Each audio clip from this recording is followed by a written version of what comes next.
책방을 내는 게 아니라 이제 온라인으로 DB 검색을 하고, 다른 책방에서는 책을 팔지만 처음에 아마존닷컴에서 판 책은 희귀본이나 절판본이나 이런 걸 팔았어요. 직접 책을 들고 처음에 한 권, 10권, 20권 이렇게 들고 갔었답니다. 책 포장을 해야 되잖아요. 네. 본인이 포장을 했대요. 반제노블 앞에서 광고를 했대요. 근데 아무도 신경 안 씁니다. 아마존이요? 아마존이 그렇게 앞에 가서 했대요? 앞에 가서 광고를 했대요. 네. 그런데도 아무도 신경을 안 썼다는 거예요. 반제노블 사람들은. 아, 저 뭐야? 뭐 이렇게. 잡상인 취급. 그렇지, 잡상인 취급한 거죠.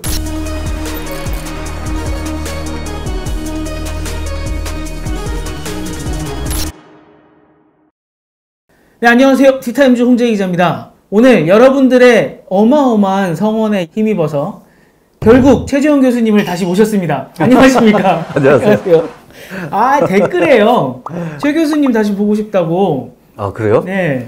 이게 정말 제가 이 업계에서 외모 출중 교수로 이름은 나 있습니다만 네. 뭐 그렇게까지. 그럼에도 불구하고 이제 유튜브 찾아보니까 잘 안 나오시잖아요. 네, 또 이제 최 교수님 뵐 수 있는 채널이 저희밖에 없기 때문에 앞으로도 좀 저희 채널 덕분에 우리 홍 기자님 덕분에 제가 떴네요. 이제 제대로 같이 잘 떴으면 좋겠습니다. 고맙습니다. 오늘은 최 교수님의 전공 분야입니다. 실제로 가르치시는 분야는 아니지만 제일 많이 연구를 하셨던 이 아마존에 대해서 다뤄볼 건데요. 왜 아마존 전문가냐라고 말씀을 드리면은 최 교수님이랑 저랑 페이스북 친구가 한 6, 7년 정도 한 것 같은데 한때는 거의 페이스북 담벼락이 아마존 이야기로 도배가 돼 있었어요. 그 전부터 한국 진출에 대한 이야기가 조금씩 있어서 관심을 갖기 시작했었죠. 2010년 초? 그 정도 됐을 겁니다. 그때는 아마존의 포텐셜이나 대단한 회사다까지만 말씀들을 하시고 뭐 이렇게까지 수익 보는 회사는 아니었었거든요. 그렇죠. 왜 그렇게 아마존을 그때부터 파고 계셨던 겁니까? 그때 당시 아마존 하면 뭐 그냥 세계에서 제일 긴 강. 우리는 공부를 열심히 했으니까. 네. 근데 지금은 미국 같은 경우는 아마존 애들한테 얘기하면 쇼핑센터라고 그래요. 그 정도로 이렇게 10년 사이에 바뀐 케이스가 되죠. 그 전에 아마존을 공부하게 된 이유는 우리나라에 들어오느니 안 들어오느니 이러다 보니까 사실은 그렇게 아마존 공부하시는 분들이 몇 분 안 돼서 관심을 갖다 보니까 좀 특이한 기업이었다라는 생각 때문에 이 기업 참 재밌네. 뭐 이런 느낌을 받았죠. 그래서 재밌다 보니까 했는데 그때 당시는 주가가 180, 90달러 정도 됐었어요. 사셨어요 혹시? 왜 이러십니까? 3,500달러까지 올라갔죠.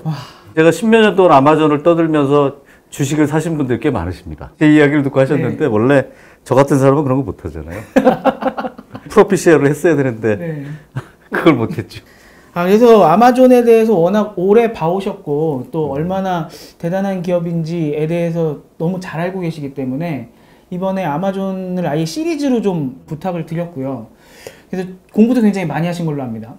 공부라기보다는 참 재밌었던 특이한 기업이고요. 우리나라의 좋은 기업들의 CEO들도 지금은 많이 레퍼런스로 삼고 있고 그다음에 그 전략이라든지 그 CEO에 대한 철학이라든지 이런 것들이 기업의 대표들도 많이 알고 계세요. 지금은. 그러면 이 제프 베조스의 창업 과정부터 시작을 해서 저희가 진짜 아마존을 제대로 해부를 해보죠. 그러시죠.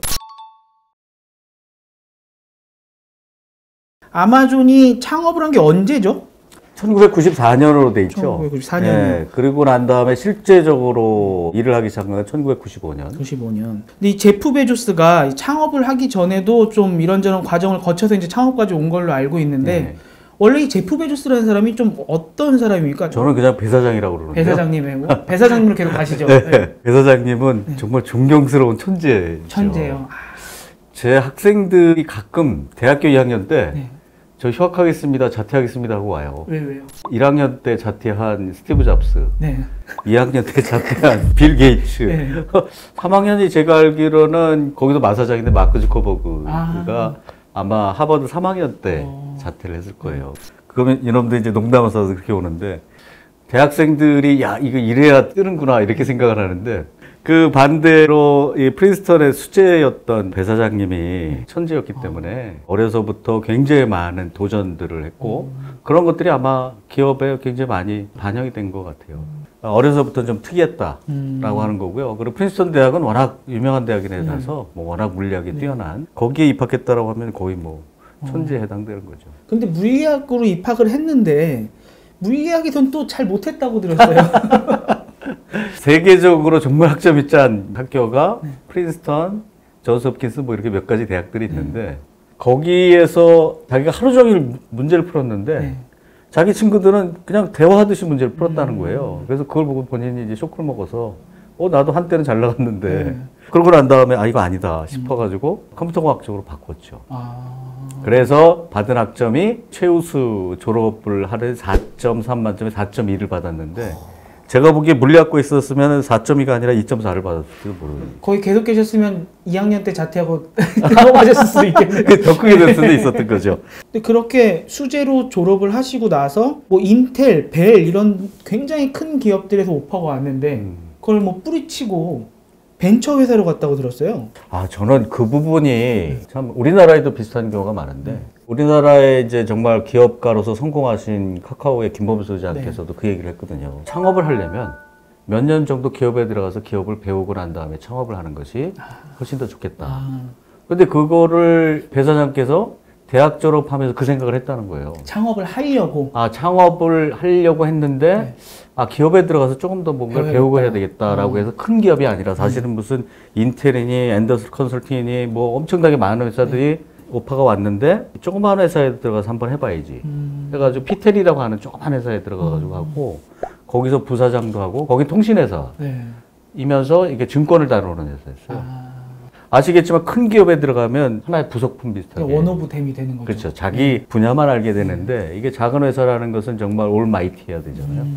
그러고 난 다음에 월가에 가서 또 기업들에게 전전을 하고 그러고 난 다음에 이제 30에 창업을 한 거죠. 그 20대 때 다 부사장까지. 그렇죠. 정말 잘 나가는 부사장이었다고 그러거든요. 대단하신 분이네요. 그런 판단을 어떻게 그 당시에 했을까 하는 것도 저는 참 궁금해요. 무슨 좋은 선배가 있었는지. 그런 부분에 있어서는 참 탁월한 판단을 했다라는 생각이죠. 우리도 젊은 창업가들이 굉장히 많은데 조직을 좀 알 필요성이 있거든요. 조직에 대한 역할이나 기업에 대한 철학이나 사실 돈을 버는 것만큼이나 그런 것들이 굉장히 중요한데 경험에 대한 부분도 기업들을 이렇게 성장을 시키다 보면 굉장히 많은 단계들이 있는데 그것은 이제 기업에서 많이 경험을 하잖아요. 그러고 난 다음에 창업을 하게 되면 그러한 부분들이 쉽게 또 해결될 수 있는 부분들이 많죠. 간접적으로 미리 경험을 한번 하고 창업을 하는 거군요. 그렇죠. 그것이 뭐 100%는 아니지만 제프 베조스는 그렇게 생각했다라고 하는 부분이 탁월했다라는. 그러다가 아까 말씀해 주신 것처럼 30세에 완전히 회사를 다 정리를 하고 시애틀로 갔다고 들었거든요. 창업을 하기 위해서. 뉴욕도 아니고 샌프란시스코도 아니고 왜 시애틀로 갔나요? 제프 베조스가 회사를 그만두기 전에 세상이 인터넷으로 모든 게 다 바뀔 거다라고 하는 1년에 2300% 이상 성장을 한다라고 했으니까 얼마나 놀라운 일이에요. 그 한마디 때문에 사표를 던지게 된 건데 그러면 세상이 인터넷 바다면 뭘 가지고 창업을 하느냐는 거죠. 아이템 중요하고 분야도 중요하고 그 다음에 장소도 중요하고 어떤 사람하고 온라인으로 책을 팔자 이렇게 하다 보니까 사람이 필요하네. 그 다음에 돈도 필요하네.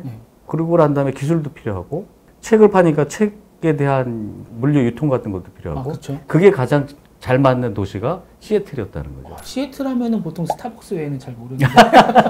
아니죠. 거기 보잉사도 있고 마이크로소프트도 있고 본사들이 꽤 많죠. 그게 아마 시애틀이라고 하는 도시가 인구가 7, 80만 밖에 안 되는데 기업의 본사들이 많아요. 그리고 대학도 유명한 대학들이 있고 그리고 거기에 또 이제 북미의 책 유통하는 그분들이 굉장히 많았대요. 그러다 보니까 여기구나라고 해서 이제 보따리를 싸가지고 이제 맥켄지 베조스하고 간 거죠. 보통은 IT라고 하면 지금 실리콘밸리만 떠오르니까 샌프란시스코로 가지 않을까 생각이 드는데 시애틀에 그 기반이 있었군요. 그렇죠. 그러니까 우리가 창업을 할 때 보면 여러 가지 요소들이 필요한데 거기에 도시를 그렇게 정했다.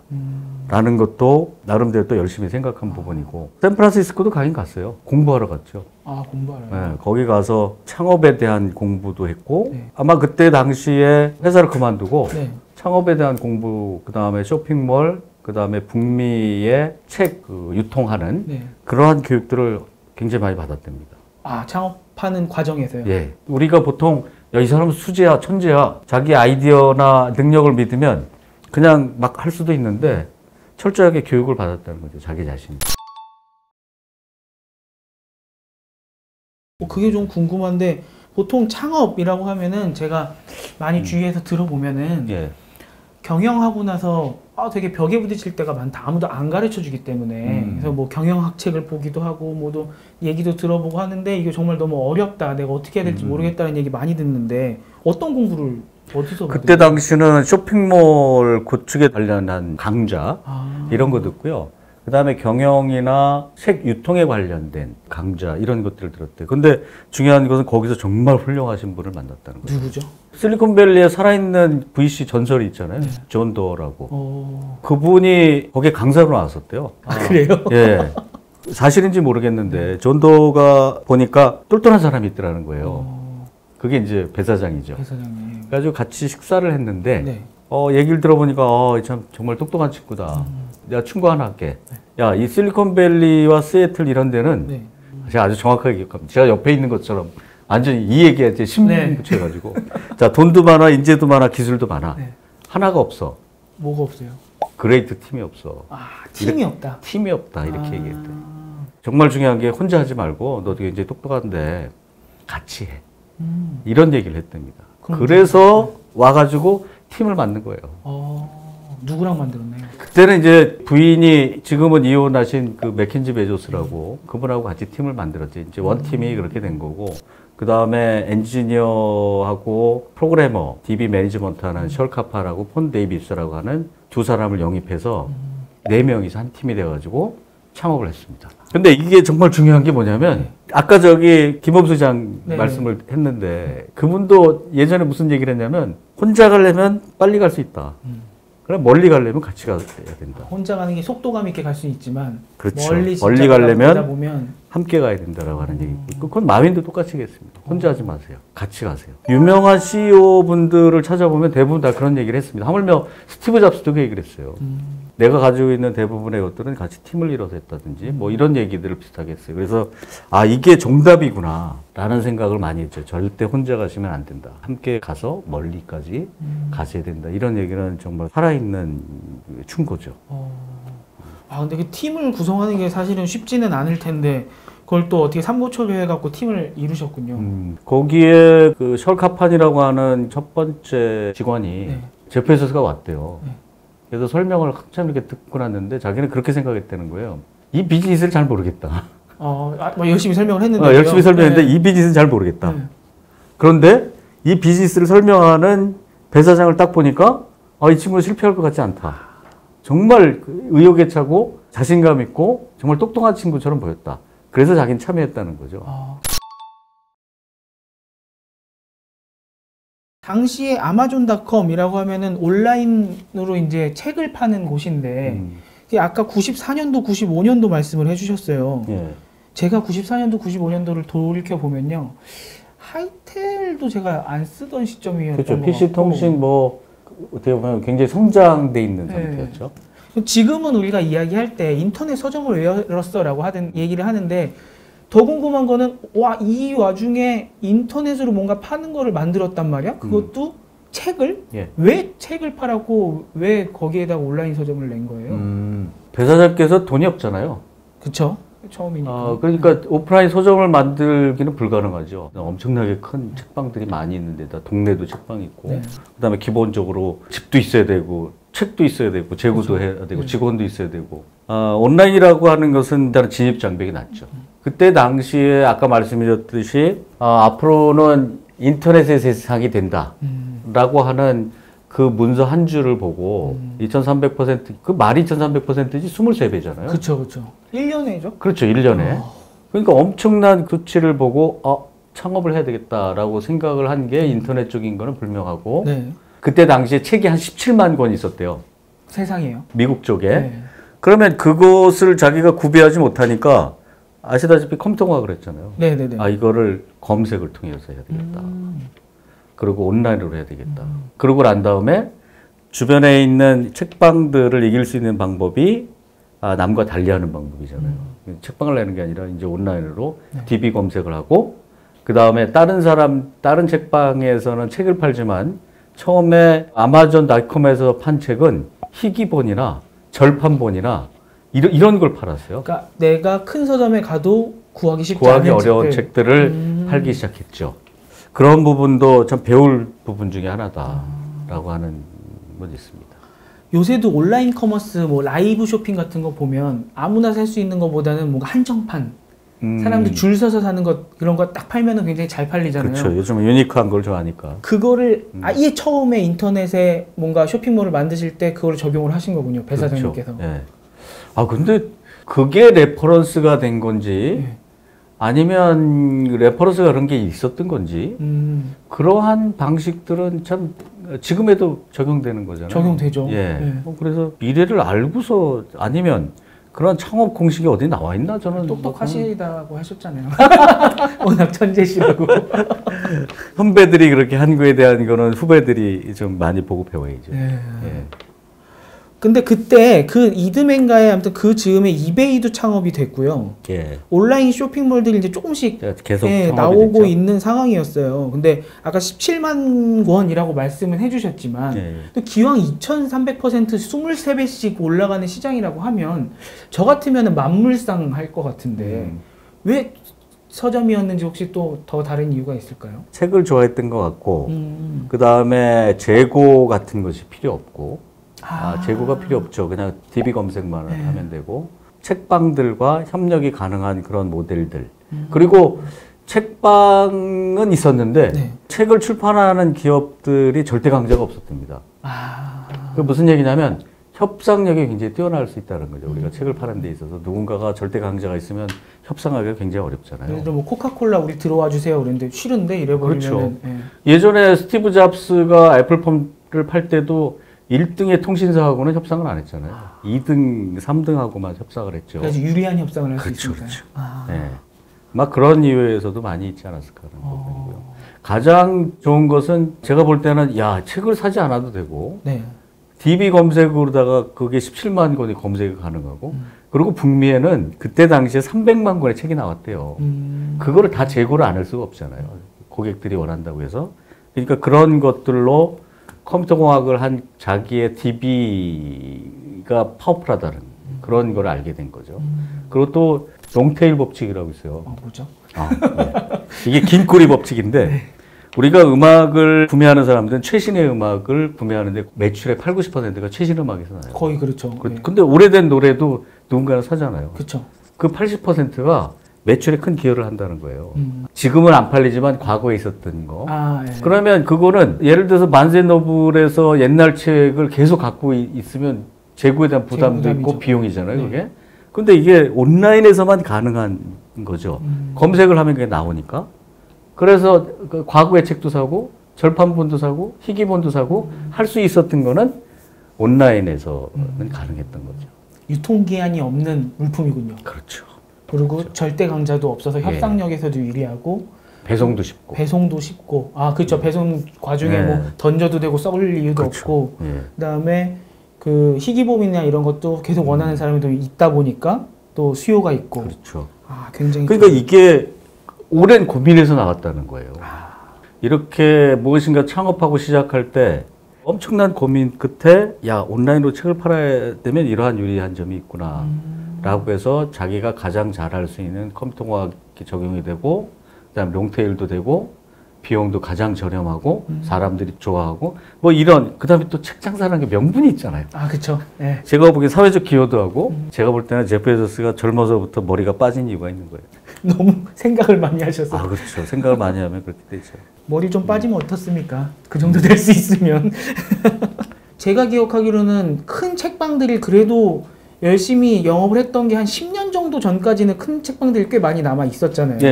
최근 한 10년 동안에는 이제 거의 다 없어지다시피 했는데 한 10몇 년 동안은 그래도 큰 서점들이 살아남아 있었다는 얘기는 초반에는 그렇게까지 위협이라고 생각을 안 했을 것 같은데 조금 지나면서 이거 만만치 않은데? 라고 생각을 했을 것 같아요. 그때는 이미 늦었죠. 어떻게 대응했어요? 혹시 서점들은? 여기에 서점들이? 맞춰서. 처음에 온라인으로 책을 판다라고 하는 그 모델은 아마존.com이 있기 전에 한 1, 2년 전에 카나다에서도 온라인으로 책을 팔았대요. 이메일을 통해서 책을 팔았다라는 얘기가 있었고요. 그런데 그런 모델이 94년, 95년을 통해서 나왔는데 반제노블이나 이런 기업들이 그냥 수수방관했죠. 아니 뭐 조그만 책방 뭐 온라인에서 그리고 뭐 잘 나갔잖아요. 네. 그때 말해도 제가 지난번에도 말씀드렸듯이 잘 나갈 때가 가장 위험하다라고. 마이크로소프트의 빌 게이츠가 제일 무서워하는 거는 큰 기업이 아니랍니다. 저 변방 어디에선가 차고에서 창업을 하고 있는 친구들이라고 이야기를 하더라고요. 네. 근데 그걸 간과한 거죠. 하물며 제프 베조스는 회의를 반제 노블 가서 했대요. 네? 거기가 이제 넓고 네. 이렇게 막 이러니까 거기 가서 회의를 했다는 적진에 거예요. 가서. 적진에 가서. 반제 노블이 그때 알았으면 쫓아냈을 텐데. 뭐 그 경쟁 대상도 아니죠. 뭐 완전히 무슨 다윗하고 네. 골리앗의 그런 모습을 보는 거죠. 그런데 이 기업들이 말씀하신 대로 1년, 2년, 3년, 4년 뭐 이렇게 10년 지나고 이거 아닌가요? 이렇게 됐을 땐 이미 늦었던 거죠. 하물며 반제 노블 앞에 큰 트럭으로 해가지고 혹시 책을 못 찾으시면 아마존.com 쓰세요. 이렇게 반제 노블 앞에서 광고를 했대요. 근데 아무도 신경을 안 쓴 거예요. 아마존이요? 아마존이 그렇게 앞에 가서 했대요? 앞에 가서 광고를 했대요. 그런데도 아무도 신경을 안 썼다는 거예요. 반제 노블 사람들은. 저 뭐야? 뭐 이렇게 잡상인 취급. 그렇지, 잡상인 취급한 거죠. 뭐 김밥 하나 보다 뭐 이렇게 이렇게 생각했겠죠. 네. 그런데 그게 오늘날 이렇게 되는 거죠. 와. 그래서 제가 보기에는 가장 잘 나갈 때 위험하고 사실은 아마존.com이 잘했다기보다는 자기들이 판단 미스를 하는 거죠. 근데 대부분의 기업들은 그렇습니다. 제가 알기로는 상대 경쟁자에 의해서 무너지기보다는 자기네들 판단 미스죠. 그런 대표적인 케이스가 모토로라도 그랬고요. 그렇죠. 하물며 그 노키아 같은 경우도 마찬가지고 삼성이 잘해서 노키아가 무너진 게 아니고 노키아 자체가 판단을 잘못했기 때문에 뒤로 쳐진 거죠. 싸이월드도 좀 생각나네요. 페이스북보다도 잘 나가던 서비스였는데. 그렇죠. 뭐 여러 가지 이유가 있었지만 아무튼 스스로 판단을 해야 되는 거. 그래서 그 빌 게이츠의 그 얘기는 워낙 유명합니다. 저 멀리 어디 변방에서 차고에 일어나는 스타트업이 자기는 정말 무섭다. 그거를 항상 염두에 두고 새로운 DNA를 큰 기업들은 받아야 되는 거죠. 이게 뭐 옛날 얘기 듣고 있습니다만 그때 마치 계시였던 것처럼 말씀을 생생하게 해주고 계시는데. 예. 그렇습니다. 직접 계시진 않았으니까 이것까지 아실진 잘 모르겠지만 여쭤보면은 그 물류라는 게 지금 아마존의 굉장한 강점이잖아요. 처음에는 그래도 배송이 쉬워서 했다고 하는데 어떤 식으로 한지 혹시 아세요? 실제적으로 그 아마존.com 창업을 했을 때는 책 주문이 들어오면 본인이 직접 우체국으로 들고 갔대요. 배 사장님이요? 네. 배 사장님도 그렇고 배 사장님 사모님도 그렇고 직접 책을 들고 처음에 한 권, 10권, 20권 이렇게 들고 갔습니다. 그리고 우체국에서? 네. 책 포장을 해야 되잖아요. 본인이 포장을 했대요. 아주 유명한 실화인데 앉아서 포장을 하니까 힘들더라. 그래서 책상을 처음으로 샀다는 거잖아요. 그만큼 경비를 아꼈다는 거예요. 책상도 없을 정도로. 그러니까 책상이 처음에 창업을 할 때는 동네에 그 문짝을 띄어다가 돌 위에다 이렇게 놓은 책상. 그거를 썼는데 그거를 지금까지도 자랑하고 있답니다. 그거 나중에 다시 썼다고 뭐 들은 것 같은데 문짝 책상을 뭐. 그 책상을 저도 사진에서 봤는데 정말 중요한 게 뭐냐면 저는 정말 이거 약간 소름 끼치는 건데 지금도 신입사원들한테 그런 책상 비슷한 걸 줘요. 이게 책상이 뭐지? 지금 원래 임원들도 그렇고 신입 딱 들으면 책상이 쫙 좋은 게 있어야 되잖아요. 기분 나쁠 것 같은데요. 근데 그런 비슷한 책상, 아주 깨끗하긴 한데, 제가 지난해 가봤을 때 깨끗한 책상에 아주 특이한 이렇게 편차 책상을 주더라고요. 그래서 이게 뭐지? 그랬더니 배 사장께서 처음에 창업을 할 때 그 정신을 잊지 말라. 라고 하는 것을 누구나가 다 그럴 거 아니에요. 이 책상이 뭐야? 야, 배 사장이 처음 창업할 때 문짝을 띄워다 창업했어. 그러니까 그 정신을 잃지 마. 그게 대의원 정신이라는 거예요. 그래서 건물도 대의원이고 책상 나눠줄 때도 대의원이고. 대의원. 네. 근데 이게 중요한 게 혹시 배 사장님이 그런 책상에서 업무를 보는데 한 $100만 경비를 지불해달라고 가면 그 책상에다 딱 넣었을 때 어떨까요? 일단 내가 잘 짜왔나? 그러니까 경비 절약 차원에서 아마 일단 심리적 압박. 그러지 않았을까? 뭐 그냥 제 생각이고요. 직접 본인이 그걸 갖고 가면서까지. 거기서 한이 나왔겠네요. 내가 물류 제대로 구축해야겠다라는 그게 그때부터 뭔가 나왔겠네요. 그렇죠. 아무튼 간에 바닥에서 종이를 싸다가 책상을 하나 사서 싸다가 그 책을 들고 가다가 또 뭘 봤냐면 지게차 있잖아요. 이렇게 뭐 그 물건을 오른 거 찍 해갖고 내가 언젠간 저거 사고 말 거야. 그렇게 얘기했더니. 그것도 못 사셔갖고. 그러니까 뭐 그 정도 규모는 아니었겠죠 처음에. 사이트를 구축하고 뭐 한두 권 팔리다가 일주일 만에 뭐 100권 팔리고 막 이랬다고 하니까 그 정도는 아니었을 때 그런 생각을 했겠죠. 그러나 내가 저거 반드시 살 거야 했을 때 지금은 그게 몇만 대, 몇십만 대가 될지 모르는. 그거 요새 자동으로 다닐걸요? 그렇죠. 키바 로봇으로 자동으로 다니죠. 맞습니다. 지게차가 필요 없죠. 네. 잘하시네요. 교수님이 올리신 페북 보고서 배웠습니다.